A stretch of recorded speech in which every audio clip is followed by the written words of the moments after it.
The little boy saw a black van on his way home. A man inside deliberately spilled items from his bag, successfully catching the boy's attention. He claimed to be a magician, while getting props to perform for the boy. He sprayed a mysterious liquid on the boy's face. Frank immediately lost consciousness.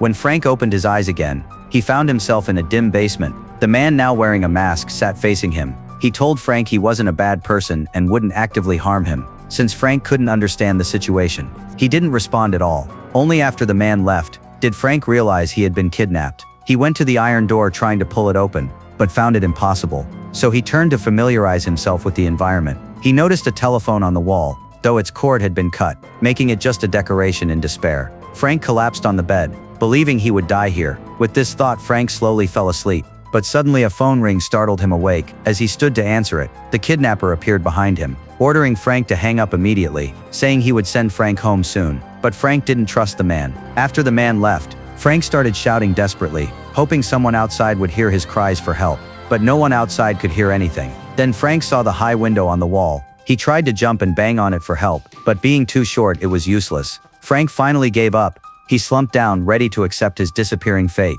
But then the phone rang again. Frank was confused. After hesitating a few seconds, he approached. When he picked up the phone, there was only silence on the other end. It seemed he was hallucinating. By midnight, Frank was awakened by phone static. Stop it. Stop what?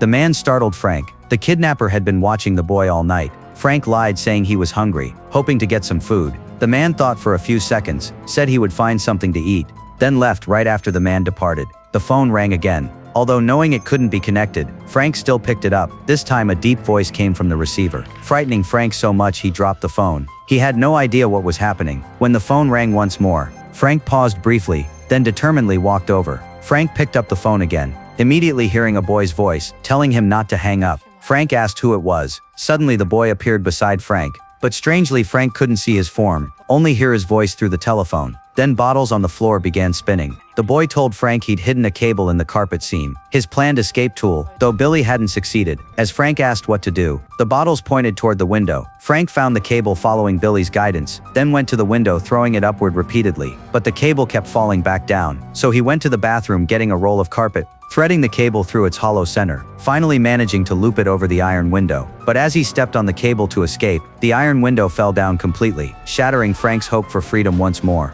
Do you think Frank will make it out alive in the end? Feel free to discuss in the comments section.